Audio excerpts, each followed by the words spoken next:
Thank you for joining us for Bay Area Older Adults All You Need to Know to Prepare for Emergencies seminar.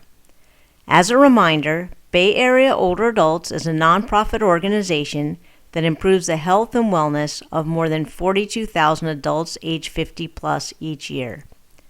We trek on nature trails, learn about different cultures, explore historic sites, experience new culinary flavors, and help connect you to people with shared interests.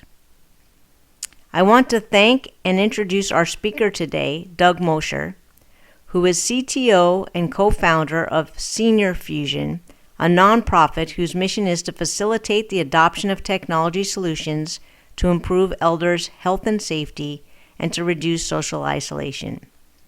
He is also a volunteer program manager at Oakland Fire Safe Council and staff at the Alameda chapter of Aging 2.0.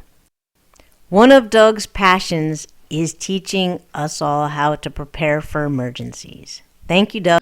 I am with the Oakland Fire Safe Council. It's a volunteer nonprofit organization, and we created this thing called the Oakland Community Preparedness and Response. It's a mouthful, but we have a website with a lot of information on there. And it's not, as Ann said, it's not specific to Oakland. Really, the Bay Area shares, again, a lot of the same risks, and a lot of the things that you can do to prepare are very similar no matter where you live in the Bay Area or even around California.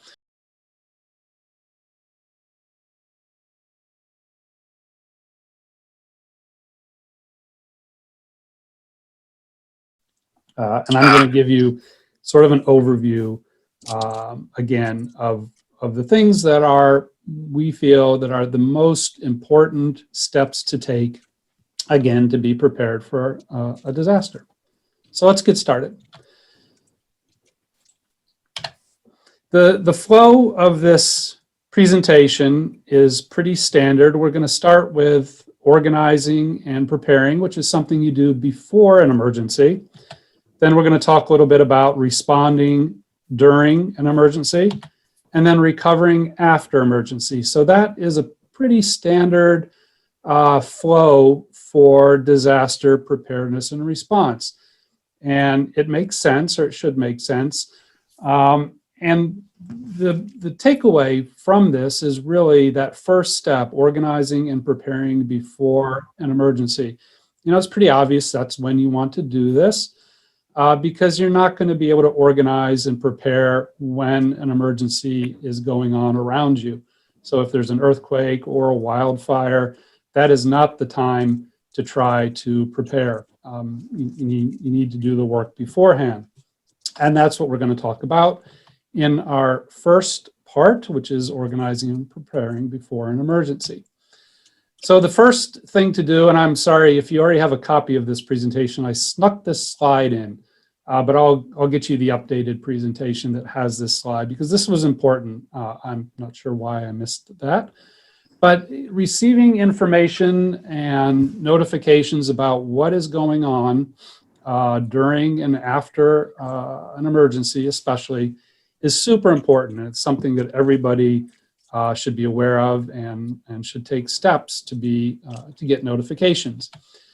It starts with signing up with your particular county's emergency alert program for information and instructions that are sent to your home phone, landline, if you have that, to your cell phone, by email, by text, and so on. So every county has its own alert system, emergency alert system.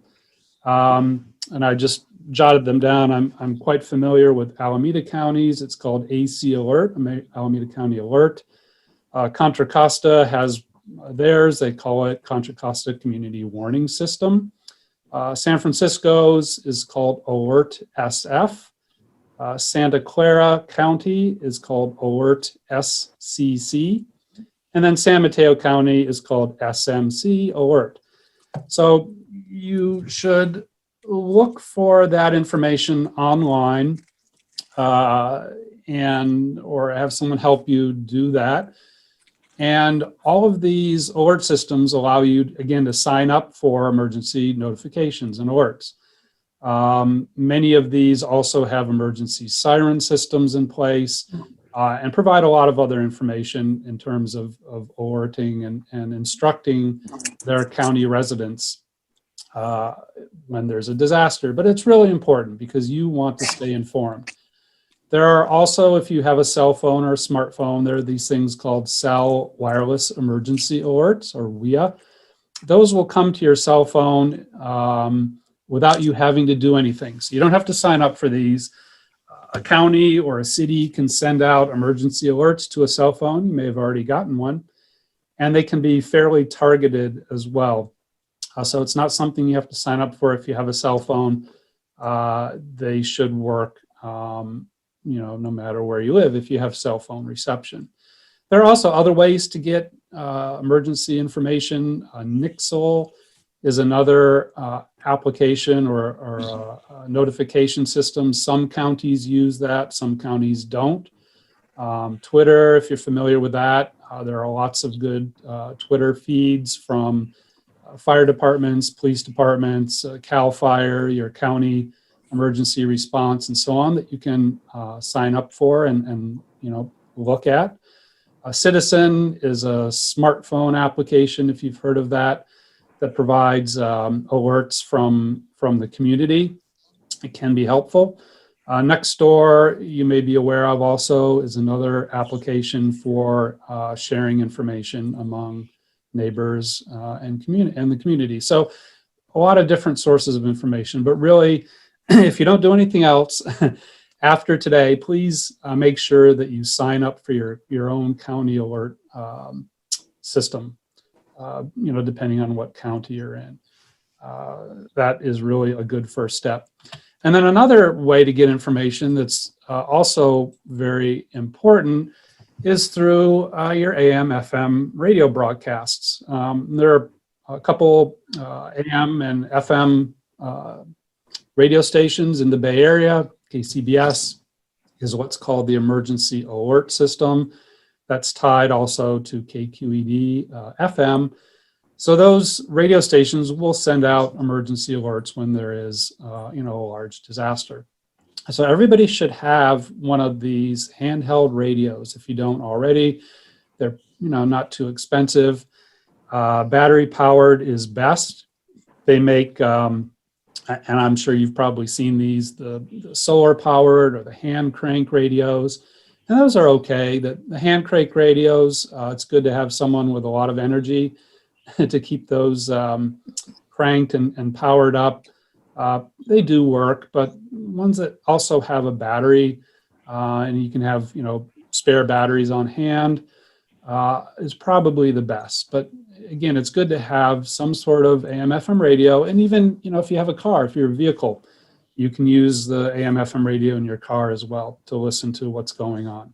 So it's really important. And these radio stations will provide information. They don't tend to be too specific because they're broadcasting to a huge area, but you can really get, often get very valuable information from your AM, FM radio.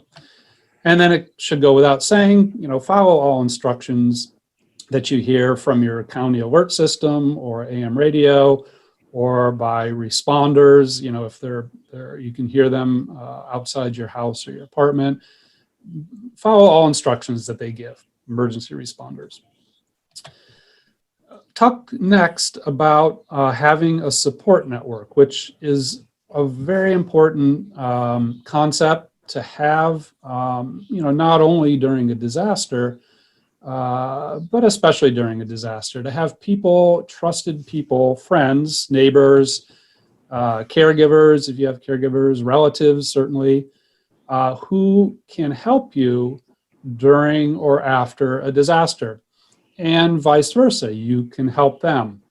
So we also teach about or instruct people to create what we call organized neighborhoods or organized blocks, or different names for basically a set of homes or maybe apartments in an apartment complex where you know each other, you have contact information for each other, you can work together as a neighborhood group. So that's another way to do this, but really it's a great idea to have, at least 3 trusted neighbors, friends, relatives, caregivers that are local and, best close by.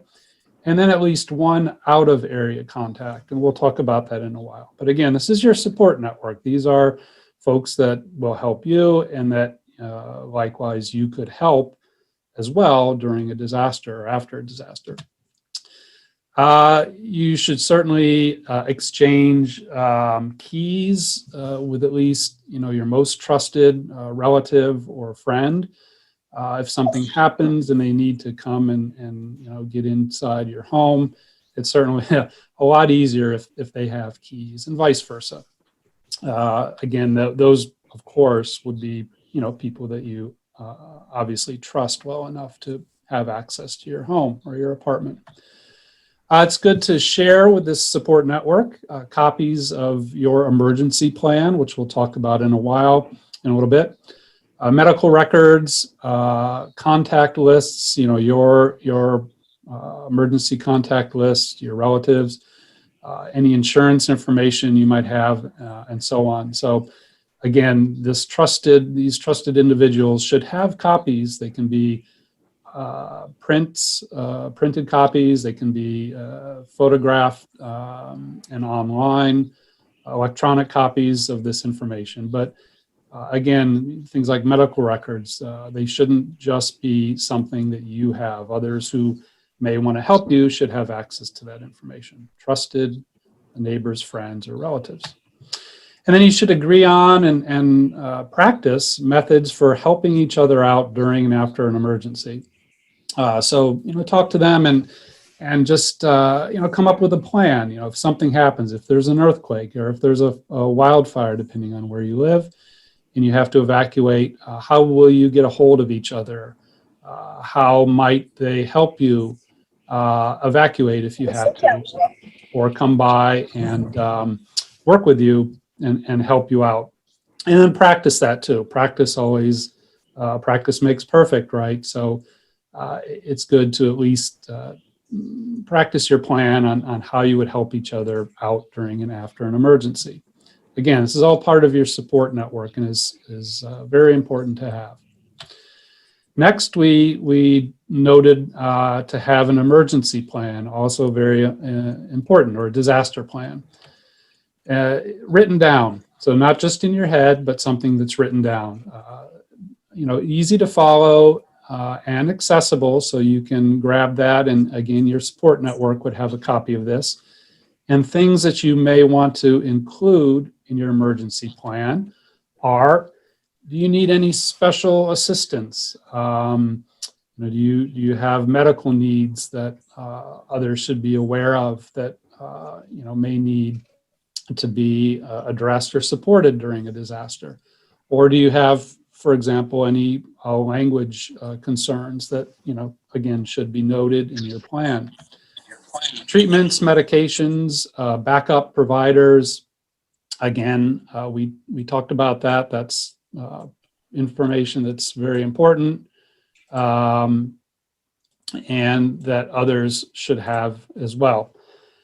Escape routes from your residence and area. That's something to give some thought to, and write down in your emergency plan, how might you get out of your home? How might you get out of your neighborhood, your apartment building, wherever you are, if you had to leave during or after disaster? And how would you do that? If you have a vehicle, great. If you don't, could your trusted network, come by and pick you up? Could neighbors provide transportation for you, and so on? So give that some thought, and write down what you would do. How would you escape if you had to? It's always good to have checklists. Checklists are great. One checklist that's important would be to have a list of things that you would want to take with you, and what would you do during an emergency. So Again, let's take the wildfire example. If you had to evacuate, you were told you had 30 minutes to grab whatever you could and go. If you have a checklist of things that you've already thought about to take with you, you're going to be much better off than if you're scrambling, trying to remember, oh my gosh, what do I bring? What, my pictures, my valuables, where are they? What do I want to take with me? So again, give that some thought, now, if you can, and just write down what things you would want to take and what things you would want to do during a disaster. Inform somebody or grab, my pets if you have pets. Have all that organized again beforehand. And then also in your emergency plan, you should know how you're going to meet up with your support network.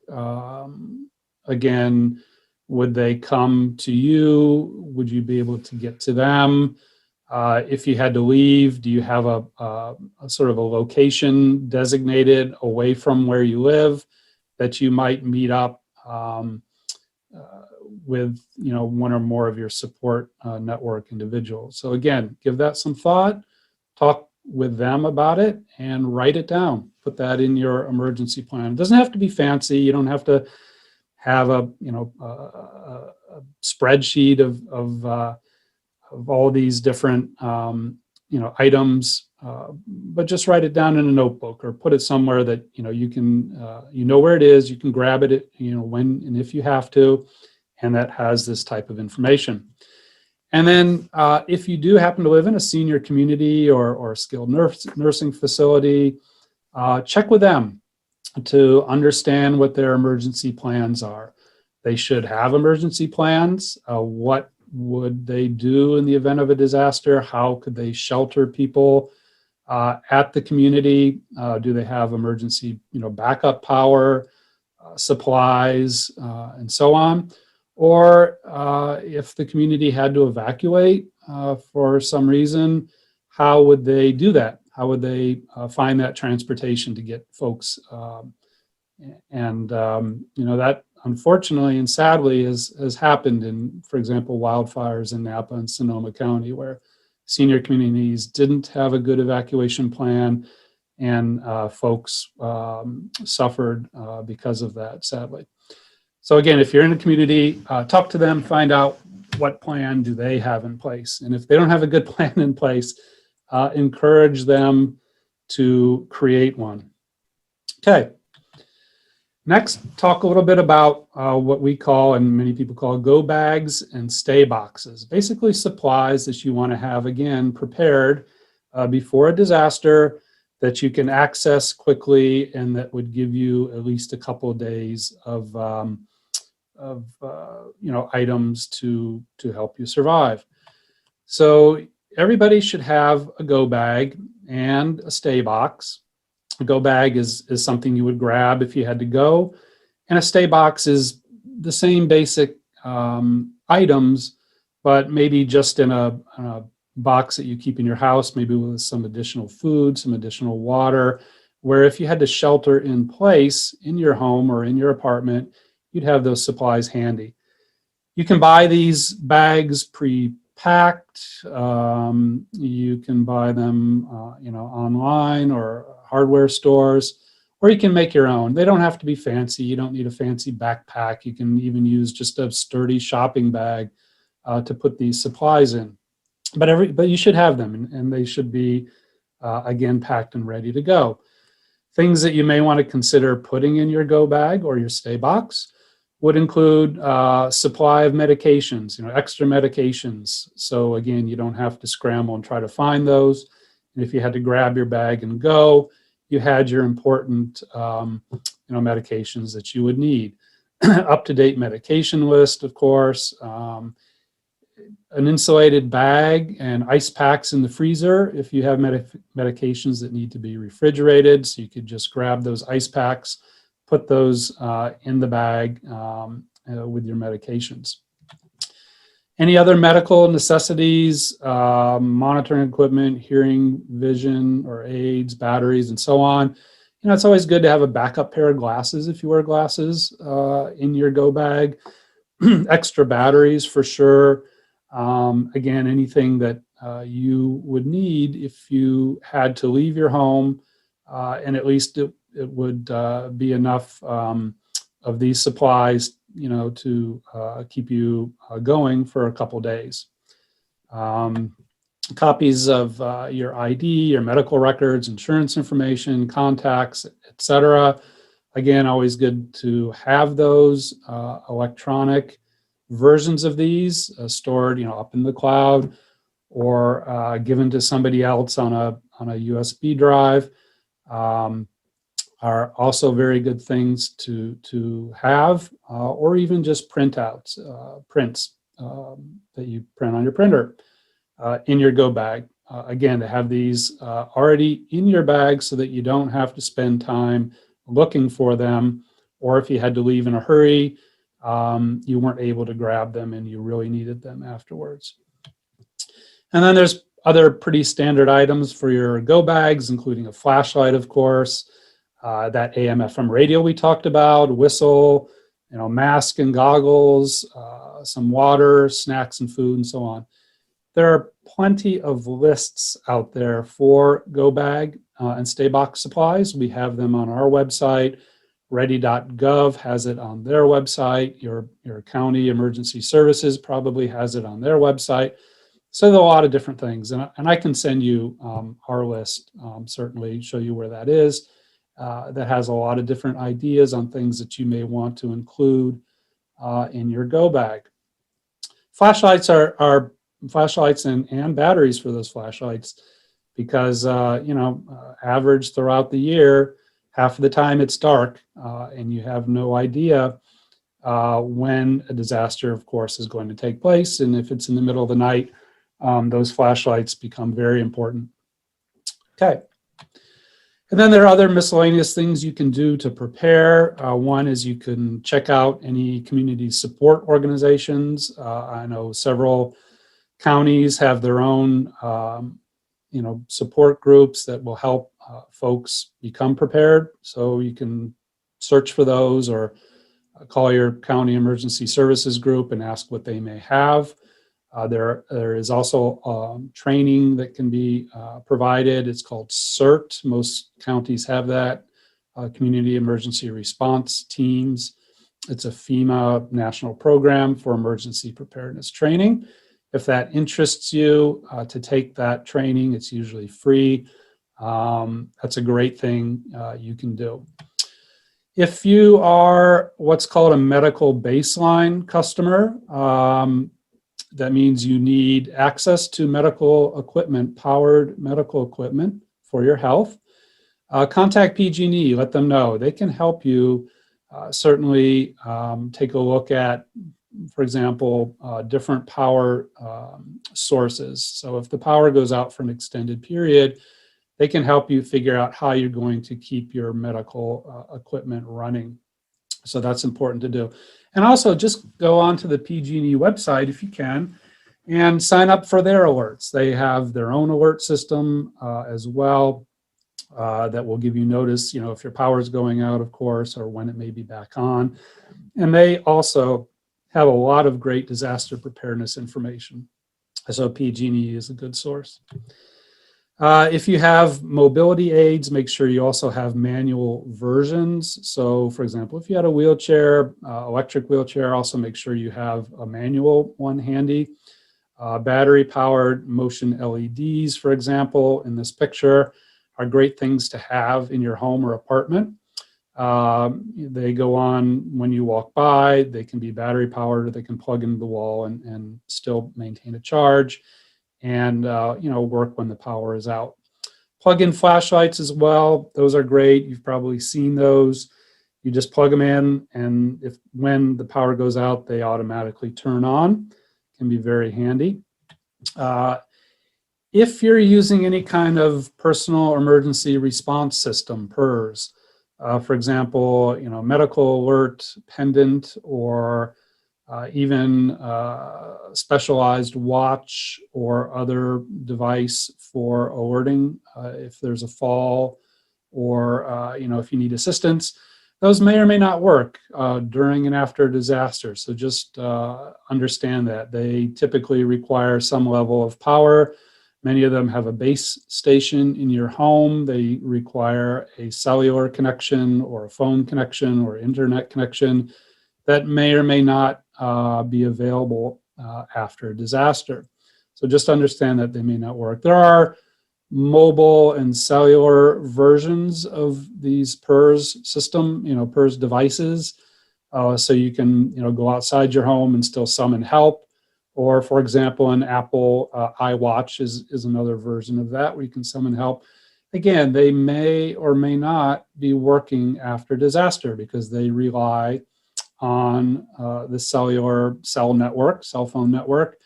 And that cell phone network is, it's not disaster proof. So the cell towers can be damaged, the power can be out for a long period, and their backup, batteries or backup powered methods may fail.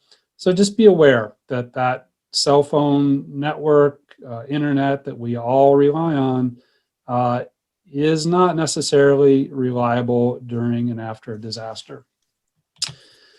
You should prepare your home, for example, for an earthquake, secure heavy items so that they don't topple.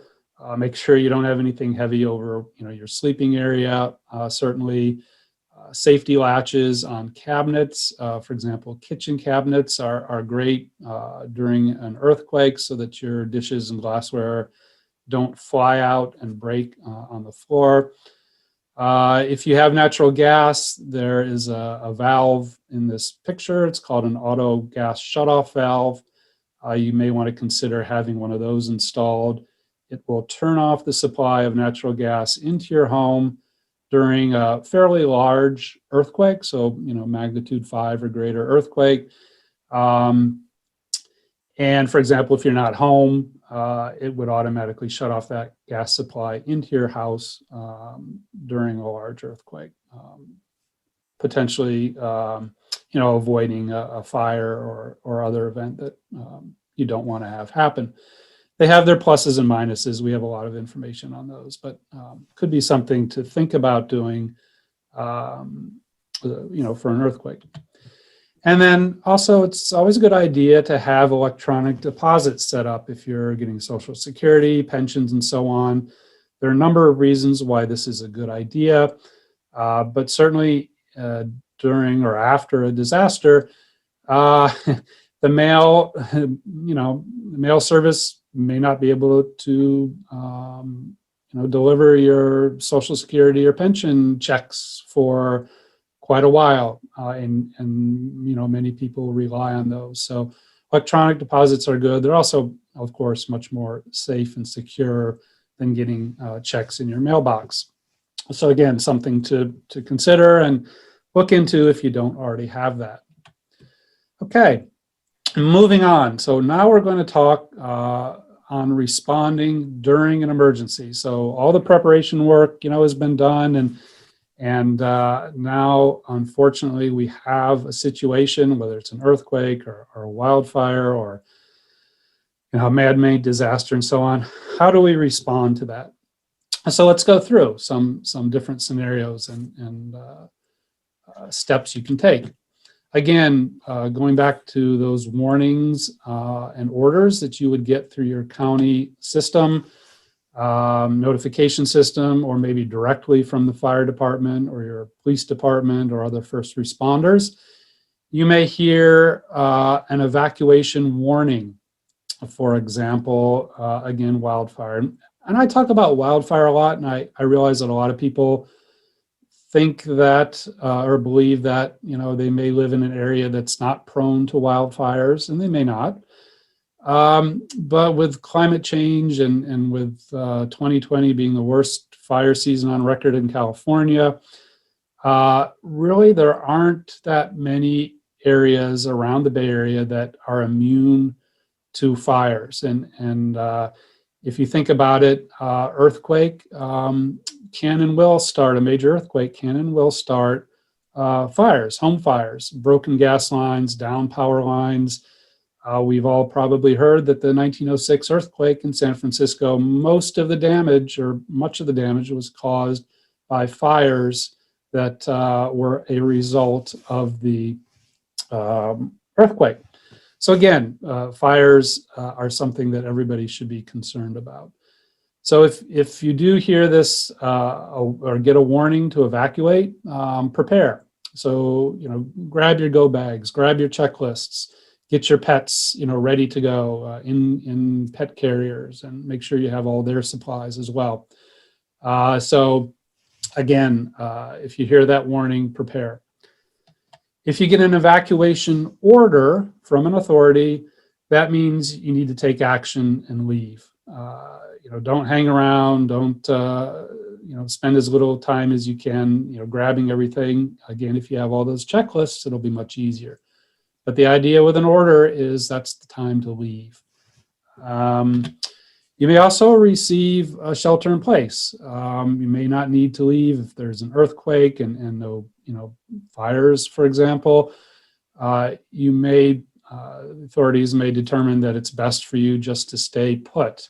Or they may ask people to shelter in place as they evacuate others around that are in, more danger, just to keep traffic congestion as limited as possible. So if you receive an order to shelter in place, stay put, close your windows, close your doors, have your supplies ready, listen to your radio, look for your alerts and stay aware of what's going on. Many counties, many cities have public warning systems, siren systems. If you hear those go off, again, there's something major going on, turn your radio on, look for your any alerts coming in on your phone or your email or your text, and monitor what's going on around you if you hear those sirens. Not every county or city has sirens, but many do. Again, we talked about those emergency alerts. If they come to your cell phone, they will have some information on what you should do.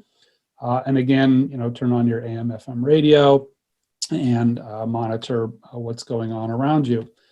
And again, those same stations for the Bay Area. So what happens if there's a major earthquake? What do you want to do? Well, if you're indoors, stay there. Don't run outside. And avoid standing or being in doorways and next to windows, of course. And likewise, if you're outdoors, stay outdoors and make sure you're moving away from any buildings where pieces of the building might fall. You don't want to be underneath those. Look for trees, of course, that could also topple during an earthquake. So be aware. But if you're outdoors, stay outdoors. If you're in your car, pull over, stay in your car, unless you're somewhere that is obviously not a good place to be, like under an overpass, then you might want to get out of there. As an earthquake occurs, you want to drop, or if you have a wheelchair, you want to lock your wheelchair. Cover and hold on. So drop, cover, and hold on. Remember those actions to take during an earthquake. Again, if you're in a damaged building, so if your home or your apartment has been damaged, go outside and move away from the building. And if it's structurally damaged, don't go back in for any reason unless you have, an authority, police or fire, give the okay that it's okay and safe to re-enter your home or your apartment building. Just be safe. Check yourself out, after a disaster, of course, an earthquake. Check your family and your neighbors. Expect aftershocks from an earthquake. They may be as large as or even larger than the initial shock, which would then be a pre-shock. So expect, additional earthquakes to occur. And then again, as noted, a major earthquake often starts, multiple damaging fires. So again, be prepared if you have to evacuate, if there, is a fire resulting from an earthquake in your neighborhood or in your area. Wildfire response. What do you do if you, see something like that coming at you? Well, certainly monitor, again, your county alerts, monitor your AM/FM radio, monitor your surroundings, look for smoke, flames, and sirens to get a better idea of what's going on around you. Alert your neighbors. And again, your trusted network, alert them as well. Not everybody may hear what's going on or notice the smoke. So make sure that everybody around you is aware. Prepare to evacuate. Have your go bags and your personal items ready to go. Again, if you have pets, they should be in carriers. You should have all their supplies as well. So have those queued up and ready to grab if there is a disaster. Again, if you're ordered to evacuate, go. Don't stay around. Please don't be the person who stands on the roof of that house with a garden hose, hoping that they will prevent their house from catching on fire. That's not a good thing to do. And also, at any time, if you feel unsafe, go. When in doubt, get out is sort of the catchphrase. So if you don't feel safe, if you don't feel comfortable staying in your house, and you can, it's a good idea to evacuate or leave early. Again, if you're told to shelter in place, go inside, close all your doors and windows, and again, continue to monitor the situation. And as just noted, if you really feel that you're unsafe, you feel like you're in danger, and you can evacuate, then it's a good idea to do so. Specific to evacuation, again, follow all orders and instructions given by authorities. Monitor your alerts. I know we keep pounding on that, but it's very critical. Of course, bring any pets you have and their supplies with you. Don't leave them at home if you have to evacuate, because you just don't know when you may be able to get back. Assist your neighbors and your support network if you can. If you are evacuating, make sure you take, or if you can, take one vehicle or carpool. That's best. It'll help reduce congestion on the roads.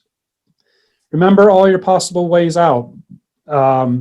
This is important because you may have a way out of your neighborhood. Maybe you live in a hilly area and you know how to quickly get down to the bottom of the hill and out to a major road.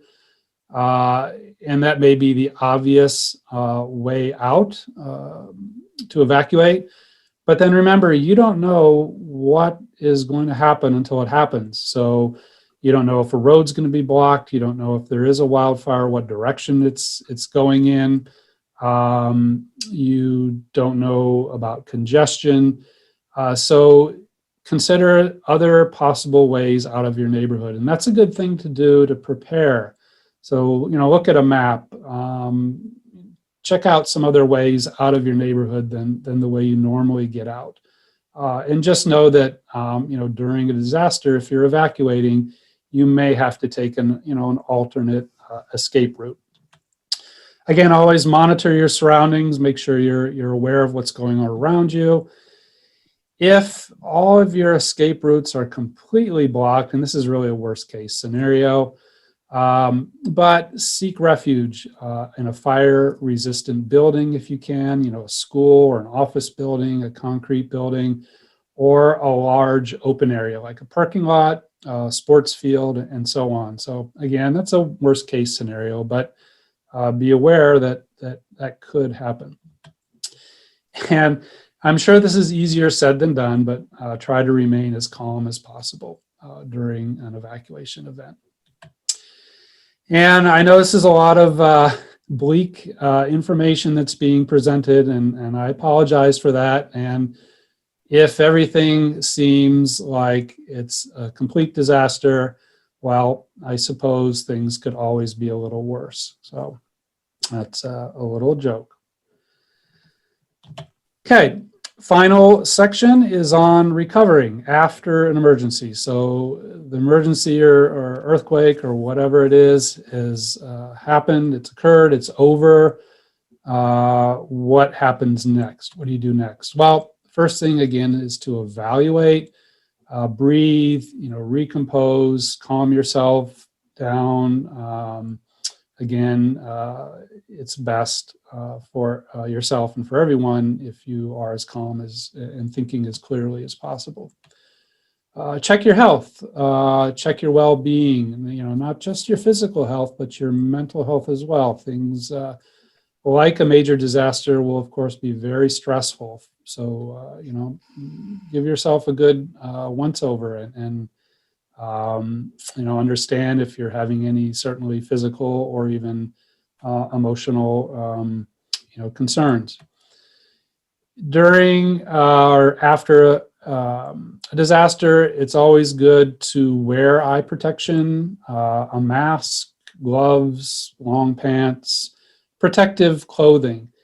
And this protective clothing is these are good items to have either in your go bag or next to your go bag so that you can put them on quickly. But you want to make sure you're protecting yourself from anything that could be damaging or dangerous during and after a disaster, including embers, flying embers, dust in the air, and so on. So that's important. Check your home again or your apartment, wherever you live, for unsafe conditions. If you have natural gas, listen or look for gas leaks. If you hear gas escaping, of course, get out. If you have a gas wrench, you should, at your gas meter, turn your gas off in that case. But really just check out your home. And again, if it's unsafe, don't be inside. Don't stay inside. And don't consume any water, food, medicines that have been exposed. If there's been a fire, there are a lot of nasty chemicals during a fire, house fire or wildfire. So just, skip anything that may have been exposed to that. And then finally, you want to assist and check in. So help your neighbors as needed and as you're able. Don't put yourself in any danger or at any risk trying to help somebody. That just makes the situation worse. But if you're able to assist others around you, then please do. And then check in with your contacts, check in with your support network, and get in touch with your out-of-area contact. That's where this person is important. When I say out of area, it's usually someplace, fairly far away that wouldn't be impacted by a disaster that you've just, gone through, or out of state. And that person will act as a relay for others in your family or your support network or, your friends and so on, as to your status, your location, and so on. So, get in touch with your out-of-area contact, tell them where you are, how you're doing, and so on, what's happened. And then other family members, other friends, your support network can also contact that same person and find out how you are doing, or other people in your family as well. So again, that person can act as a relay for that type of information. It's always best, if you can, to send text messages if you have a smartphone, as opposed to calling someone, for a couple reasons. Again, I noted that the cell network may be overloaded, will be overloaded during a disaster, after a disaster.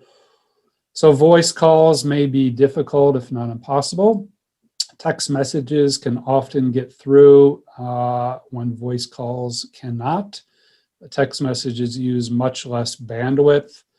And you have the added advantage, if you text your out-of-area contact or your friend with information, you have a record of that on your phone.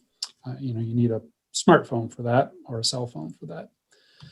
And then meet up with your support network, or get in contact with your support network. Find out how they're doing, or if you need their help, hopefully they'll be able to provide that to you. That's the idea.